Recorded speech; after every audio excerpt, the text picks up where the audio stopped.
नमस्कार दोस्तों, जय हिंद, वंदे मातरम। उत्तर प्रदेश की हर बड़ी और जरूरी खबर लेकर हम एक बार फिर आपके बीच हाजिर हैं।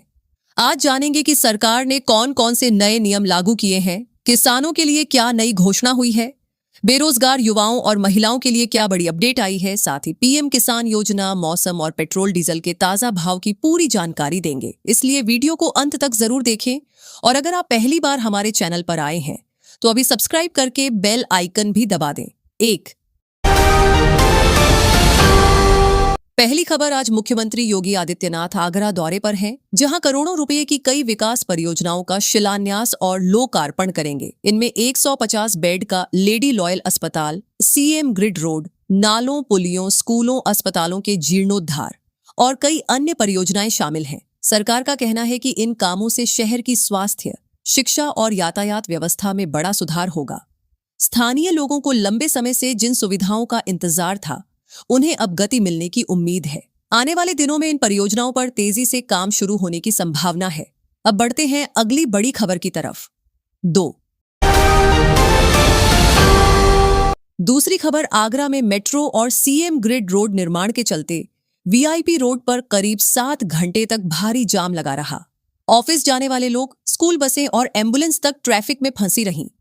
निर्माण कार्य जरूरी है, लेकिन इससे आम लोगों को फिलहाल काफी परेशानी झेलनी पड़ रही है। प्रशासन ने लोगों से वैकल्पिक मार्ग अपनाने की अपील की है और ट्रैफिक पुलिस को अतिरिक्त व्यवस्था करने के निर्देश दिए गए हैं। उम्मीद है कि निर्माण कार्य पूरा होने के बाद इस इलाके की यातायात व्यवस्था पहले से बेहतर होगी। चलिए अब बात करते हैं अगली महत्वपूर्ण अपडेट की।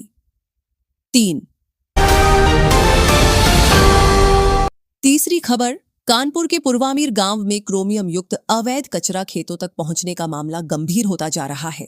आज जांच रिपोर्ट आने के बाद प्रशासन कचरा हटाने की कार्रवाई शुरू कर सकता है।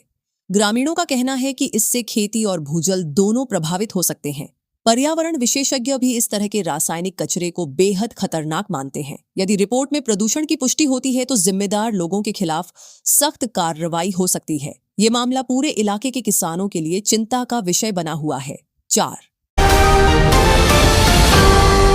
चौथी खबर, आगरा में नकली दवा नेटवर्क पर बड़ी कार्रवाई करते हुए एफएसडीए ने 58 थोक दवा लाइसेंस निरस्त कर दिए हैं और नए लाइसेंस जारी करने पर भी फिलहाल रोक लगा दी गई है। जांच एजेंसियां यह पता लगाने में जुटी हैं कि नकली दवाएं किन किन इलाकों तक पहुंची। इस कार्रवाई का उद्देश्य लोगों की जान से खिलवाड़ करने वाले गिरोह पर पूरी तरह रोक लगाना है। यदि जांच में और नाम सामने आते हैं तो कार्रवाई का दायरा बढ़ सकता है। दोस्तों, इस तरह की कार्रवाई पर आपकी क्या राय है, कमेंट करके जरूर बताइए और वीडियो पसंद आ रही हो तो लाइक और शेयर करना ना भूलें। पांचवी खबर, झांसी में ऊर्जा मंत्री के शर्मा ने हाईवे पर तिरछे खड़े बिजली के खंभे देखकर अधिकारियों को फटकार लगाई। उन्होंने तुरंत इन्हें ठीक करने और भविष्य में ऐसी लापरवाही न होने के निर्देश दिए। मंत्री का कहना है कि सड़क किनारे इस तरह के खंभे कभी भी बड़े हादसे का कारण बन सकते हैं। विभाग को तय समय में सुधार कार्य पूरा करने को कहा गया है। इससे लोगों की सुरक्षा बढ़ेगी और दुर्घटनाओं का खतरा कम होगा। अब बढ़ते हैं अगली बड़ी खबर की तरफ। छठी खबर, कानपुर में दिल्ली की एक घटना के विरोध में समाजवादी पार्टी और कांग्रेस के नेताओं ने प्रदर्शन किया। प्रदर्शन के दौरान कुछ नेता बैरिकेडिंग पार कर सड़क पर पहुंच गए, जिसके बाद पुलिस से उनकी नोकझोंक भी हुई। पुलिस ने स्थिति को नियंत्रित किया और कानून व्यवस्था बनाए रखने की कोशिश की। विपक्ष ने अपनी मांगों को लेकर सरकार पर सवाल उठाए, जबकि प्रशासन ने नियमों का पालन करने की बात कही। आने वाले दिनों में इस मुद्दे पर राजनीतिक बयानबाजी और तेज हो सकती है। सातवीं खबर, हाथरस में एक दुखद हादसे में पेड़ की भारी डाली बालकनी पर गिर गई, जिससे रेलिंग टूट गई और एक शिक्षक की पत्नी की मौत हो गई। घटना के बाद इलाके में शोक का माहौल है। स्थानीय लोगों का कहना है कि पुराने और कमजोर पेड़ों की समय समय पर जांच होनी चाहिए ताकि ऐसे हादसे रोके जा सकें। प्रशासन ने मामले की जांच शुरू कर दी है और जरूरत पड़ने पर अन्य खतरनाक पेड़ों को भी हटाया जाएगा। चलिए अब बात करते हैं अगली महत्वपूर्ण खबर की। आठवीं खबर, बहुजन समाज पार्टी 9 अक्टूबर को लखनऊ में कांशीराम परिनिर्वाण दिवस पर बड़ी रैली की तैयारी कर रही है।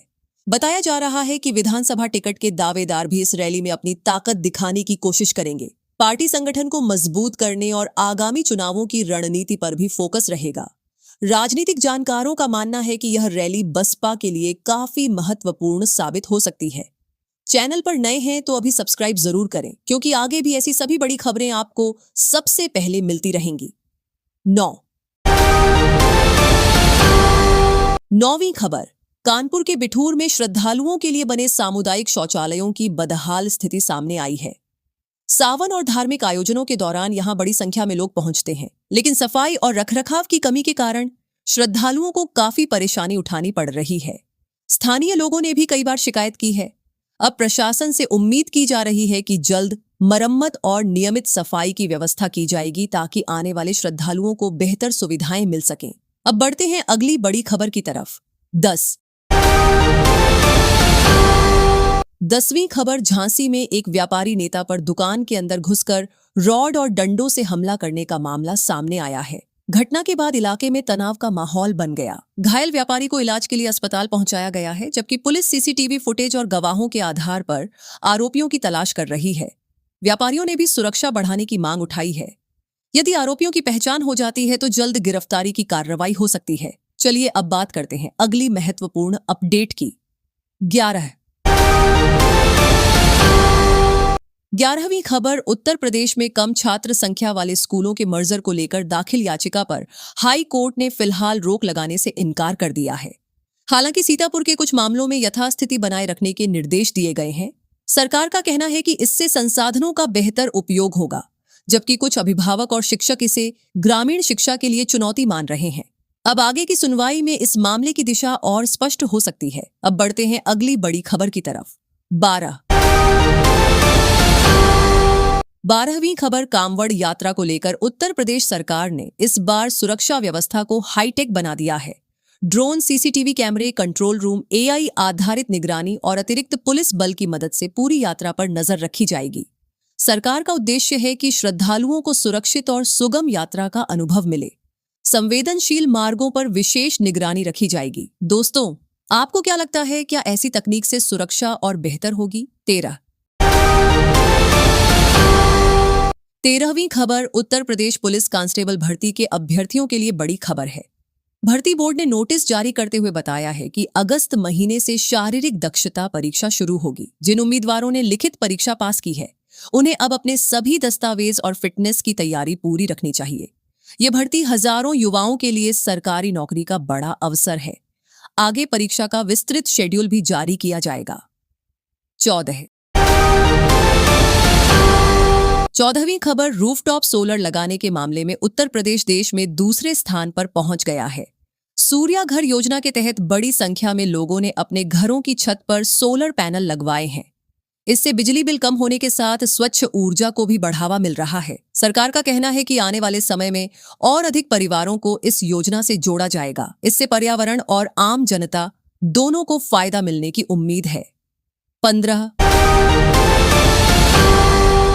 15वीं खबर। गाजियाबाद में एसटीएफ ने वेस्ट आर्कटिका नाम से फर्जी दूतावास चलाने वाले एक व्यक्ति को गिरफ्तार किया है। जांच में सामने आया कि आरोपी खुद को विदेशी प्रतिनिधि बताकर लोगों को गुमराह कर रहा था। उसके पास से कई संदिग्ध दस्तावेज और अन्य सामान भी बरामद किए गए हैं। अब एजेंसियां यह पता लगा रही हैं कि इस नेटवर्क से और कौन कौन लोग जुड़े हुए थे। यह मामला सुरक्षा एजेंसियों के लिए भी बेहद गंभीर माना जा रहा है। 16वीं खबर। मानसून एक बार फिर सक्रिय हो गया है और उत्तर प्रदेश के कई जिलों में भारी बारिश का अलर्ट जारी किया गया है। मौसम विभाग ने लोगों को निचले इलाकों, नदी किनारों और जल भराव वाले क्षेत्रों में सावधानी बरतने की सलाह दी है। किसानों के लिए यह बारिश कई फसलों के लिए लाभदायक हो सकती है, लेकिन अधिक बारिश से नुकसान की आशंका भी बनी हुई है। प्रशासन को भी सतर्क रहने के निर्देश दिए गए हैं। अगर आप ऐसे जिले में रहते हैं जहां बारिश की संभावना है तो मौसम की अपडेट पर जरूर नजर रखें। 22वीं खबर। आगरा के प्रसिद्ध श्री कैलाश मंदिर क्षेत्र को पर्यटन के लिहाज से और विकसित किया जाएगा। सरकार यहां बुनियादी सुविधाओं, सौंदर्यीकरण और पर्यटकों की सुविधा के लिए कई विकास कार्य शुरू कर रही है। इससे धार्मिक पर्यटन को बढ़ावा मिलेगा और स्थानीय व्यापारियों को भी फायदा होने की संभावना है। आने वाले समय में इस क्षेत्र में पर्यटकों की संख्या बढ़ सकती है, जिससे रोजगार के नए अवसर भी पैदा होंगे। अब बढ़ते हैं अगली बड़ी खबर की तरफ।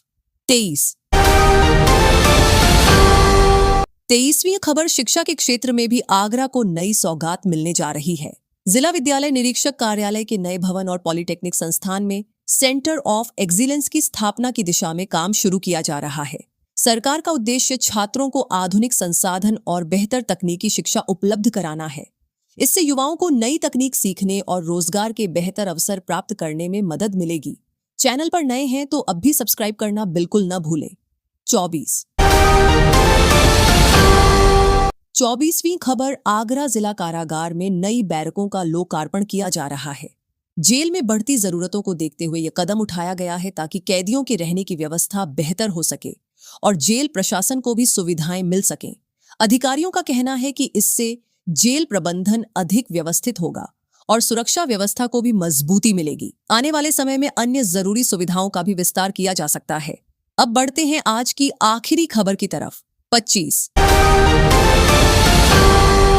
25वीं खबर आगरा में सड़क, पार्क, नाले, पुलिया और अन्य छोटे बड़े विकास कार्यों का भी शिलान्यास और लोकार्पण किया जा रहा है। इन परियोजनाओं का उद्देश्य शहर की बुनियादी सुविधाओं को मजबूत करना और लोगों के दैनिक जीवन को आसान बनाना है।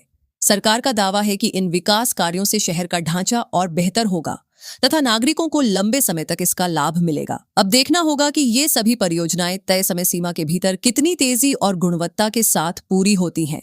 दोस्तों, आज की 25 बड़ी खबरों में आपको कौन सी खबर सबसे महत्वपूर्ण लगी? अपनी राय कमेंट करके जरूर बताइए। अगर वीडियो पसंद आई हो तो इसे लाइक करें, अपने दोस्तों के साथ शेयर करें और ऐसे ही उत्तर प्रदेश की हर बड़ी और भरोसेमंद खबर सबसे पहले पाने के लिए हमारे चैनल को सब्सक्राइब करके बेल आइकन जरूर दबाएं। धन्यवाद। जय हिंद, वंदे मातरम।